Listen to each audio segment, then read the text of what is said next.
আবারও অনেক দিন পর লাগেজ ফাগেজ প্যাক করে আমরা তিনজন মিলে বেরিয়ে পড়লাম ঘুরতে যাওয়ার উদ্দেশ্যে। রান্নাঘরে তালাবন্ধ, ঘরে তালাবন্ধ করে কয়েকটা দিনের জন্য একটুখানি ছুটি কাটাতে যাচ্ছি। মামামেরও স্কুল ছুটি, তাই আমরাও ভাবলাম যে যাই, মেয়েটাকে নিয়ে একটুখানি ছুটি কাটিয়ে আসি। তো হ্যালো সবাইকে, কেমন আছো সবাই? আশা করি সবাই খুব ভালো আছো, আমিও খুব ভালো আছি। ঘুরতে গিয়ে কিন্তু মাঝে মাঝে শর্ট ভিডিও দিয়েছি, সেগুলো তোমরা দেখে নিয়েছো অনেকেই। আর মেন ভিডিওগুলো দিতে আমার একটু দেরি হয়ে যাচ্ছে, কারণ টাইম পাচ্ছি না, ওই জন্য একটু দেরি হয়ে যাচ্ছে, তাই জন্যে এই ভিডিওগুলো একটুখানি লেট করেই আসছে। তো বাড়ি থেকে বেরিয়ে একদম পুরো অটো ধরে নিয়েছি, স্টেশনে যাচ্ছি, ট্রেনে করেই যাচ্ছি। আর কোথায় যাচ্ছি, কি করছি, কি মানে কীরকম ঘুরছি, সব কিছুই তোমাদের সাথে শেয়ার করব, কিন্তু তোমরা আস্তে আস্তে ভিডিওটা পুরো দেখতে থাকো। এদিকে আমরা তোমরা শর্ট ভিডিওতে দেখেই নিয়েছো যে আমরা একটুখানি সমুদ্রে ঘুরতে গেছিলাম। আর জায়গাটা হলো গিয়ে কন্যাকুমারী, একদম ইন্ডিয়ার লাস্ট পয়েন্টে ঘুরতে গেছিলাম। এটা কিন্তু আমার একদম মানে সেকেন্ড ট্যুর কন্যাকুমারীতে, কারণ বিয়ের পর আমরা এখানেই গেছিলাম ঘুরতে, বিয়ের পরপরই গেছিলাম ঘুরতে বলো, হানিমুন বলো, যাই বলো কিনা, বিয়ের পরপর ওখানে গেছিলাম। তো এটা আমার সেকেন্ড ট্যুর, আর আমার মেয়ের তো ফার্স্ট। যাই হোক, অনেকটা রাস্তা পেরিয়ে একদম পুরো স্টেশনের কাছে চলে এসেছি, স্টেশনের রাস্তাও ধরে নিয়েছি, আর একটুখানি গেলেই কিন্তু একদম পুরো স্টেশন। যাই হোক, চলো। আর এদিকে যেই ট্রেনে করে যাচ্ছি সেই ট্রেনে খাবার দাবার কিছু দেবে না, তাই জন্য বাড়ি থেকে একদম রান্নাবান্না করে নিয়ে গেছি। আর এই যে চলে এসেছি আমাদের ব্যাঙ্গালোর স্টেশন এসএমবিটি। আর রান্নাবান্না করে নিয়ে এসেছি বলতে রুটি নিয়ে এসেছি, আর এদিকে চিলি পনির একটুখানি করে নিয়ে এসেছিলাম, সেটাই রাতে খাওয়া হবে। আর সন্ধেবেলা স্ন্যাক্সের জন্য কিছু ফ্রেঞ্চ ফ্রাই, তারপরে আরও কিছু চিপস টিপস এইটুখানি ছিল। যাই হোক, একদম স্টেশনের ভেতরে ঢুকে পড়েছি, ট্রেন এখনও আসেনি। আর এই যে বাইরে থেকে আমাদের স্টেশনটা দেখতে কিন্তু ভীষণই সুন্দর লাগে। এই স্টেশনটা কিন্তু তোমাদের সাথে অনেকবারই শেয়ার করেছি, আর তখন হয়তো কাউকে নিতে এসেছিলাম, কাউকে ছাড়তে এসেছিলাম, আর এখন আমরা নিজেরাই যাচ্ছি। মাম্মামকে একটা লাগেজ ধরিয়ে দিয়েছি, ও টেনে টেনে নিয়ে যাচ্ছে ওদিকে, ওর ভীষণ নাকি মজা লাগে। আর যাই হোক, আমি পেছনে যাচ্ছি। আর এদিকে ট্রেনটা মানে আসার অনেক আগেই আমরা চলে এসেছিলাম, তাই জন্য একটুখানি ওপরে উঠিনি, বাইরেই একটুখানি বসেছিলাম, বসে একটুখানি বসেছিলাম। তারপরে টাইম হয়েছে, ট্রেনও ঢুকে পড়েছে, তারপরে আমরা গেছি। স্বপনের হাতে দুটো লাগেজ, আমার হাতে ছিল একটা সাইড ব্যাগ আর একটা হলো খাবারের ব্যাগ, যেটা নিয়ে গেছিলাম। আর নর্মালি জামা কাপড় পরে গেছি, কারণ অনেকটা ট্রাভেল করতে হবে তো। আর আমরা বেরিয়েছি হলো বিকেলবেলা, বিকেল 5:30টায় আমাদের ট্রেন ছিল। তো বিকেলবেলা 5:30টার সময় ট্রেনে উঠেছি, আর সকালবেলা 7:30টার সময় নেমে পড়েছি। দুদিকে দুটো ট্রেন, এইখানে একটা, আর এই যে আমাদের ট্রেন। প্ল্যাটফর্মে এসে দাঁড়িয়ে আছি, ট্রেন আসতে এখনো বেশিক্ষণ না, 16টা 40 হয়েছে, মানে এই আর 15-20 মিনিট, 5টায় ট্রেন। যাই হোক, এই যে মামা এখানে দাঁড়িয়ে আছে, আমি এখানে, স্বপন এখানে।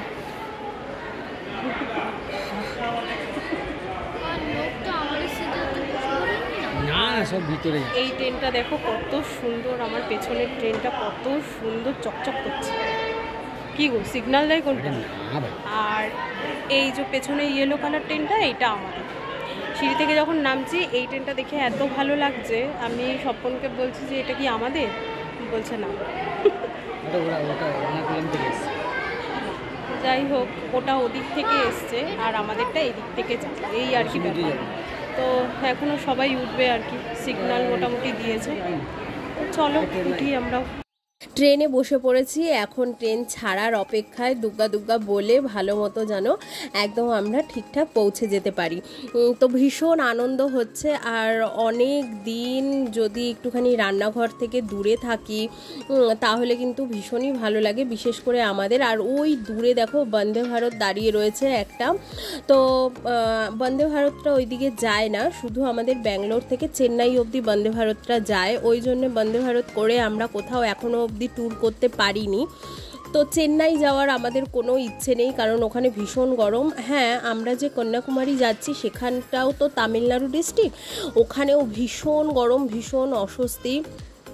যাই হোক, তো ওইখানে আর কি মানে কি করব, গরম বলে কি আর ঘুরতে যাব না বলো। তো মেয়েটারও অনেক দিন ছুটি স্কুল, তাই জন্যে ওর পাপা বলল যে চলো যাই ঘুরে আসি। তো ভালোই হয়েছে, আর আমারও ভীষণ ভালো লেগেছে, কারণ কিছু দিনের জন্য হলেও রান্নাঘর থেকে তো মুক্তি পাওয়া যাবে।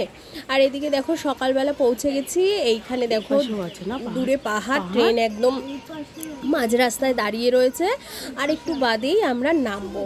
তো দু সাইডে পাহাড়, আর সকালটা এত ভালো লাগছিল, বেশ ঠান্ডা ঠান্ডা আবহাওয়া, ভীষণ সুন্দর লাগছিল। তো আমরা ভেবেছিলাম ওয়েদারটা ভালোই আছে, কিন্তু তারপরেই শুরু হয়েছে গরম, মানে সেদিন নয় পরের দিন সকাল থেকেই। আর ট্রেন থেকে নেমে অটো স্ট্যান্ডে গিয়ে অটো ধরে নিয়েছি। এখানে কিন্তু স্টেশন থেকে নেমে কিন্তু অটো বা বাসে করেও আসা যায়, কিন্তু আমরা সকাল সকাল আর বাসে করে আসিনি, কারণ এতটা জার্নি করে এসেছি, তো তাই জন্য ভাবলাম যে অটো করেই যাই। আর ট্রেনের সিটটাও আমাদের মানে একদম মানে উল্টো দিকে পড়েছিল, হাওয়াও সেরকম পাইনি। যাই হোক, তো আর গরমটাও, তো ওই জন্য আমরা বললাম যে অটো করেই যাই। তো অটো করেই যাচ্ছি, আর যেতে যেতে সামনে একটা কি সুন্দর মন্দির পড়েছে, সেই মন্দিরটাও দেখিয়ে দিলাম তোমাদেরকে, আর আমি নিজেও দেখে নিলাম। আর সবথেকে একটা ভালো জিনিস এখানকার, আর কিছুটা মানে যাচ্ছি, সেই দু সাইডে দেখছি কি পুরো একদম দু সাইডে পুকুর। আর এখানে একটা চায়ের দোকান দেখে দাঁড়ানো হয়েছে, স্বপন বলল চা খাবে, আমি খাইনি গরমে।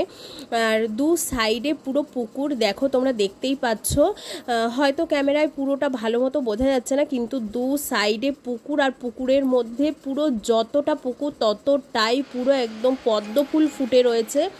ট্রেন থেকেও আমরা দেখছিলাম, আর অটো করে আসছি যে সেখানেও দেখছি পুরো পদ্ম ফুল একদম গোলাপি সাদায় ফুটে রয়েছে। একটু ভালো করে খেয়াল করলে তোমরা বুঝতে পারবে, পুরো পুকুর জুড়ে দু সাইডে পদ্ম ফুল ফুটে রয়েছে, এত ভালো লাগছে দেখতে।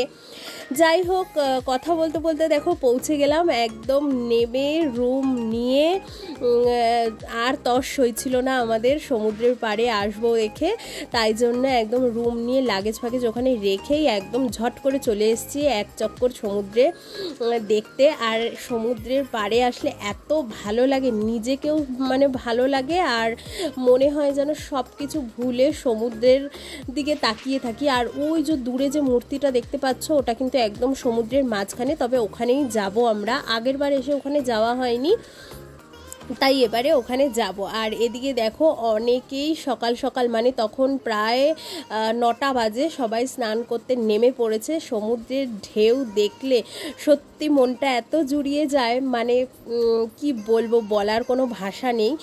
আর এই সমুদ্রের ঢেউ দেখলে এক দৃষ্টির মানে সব যত রাগ অভিমান, যত মন খারাপ, এই সমুদ্রের পাড়ে আসলে কিন্তু সব কিছুই ভুলে যেতে হয়।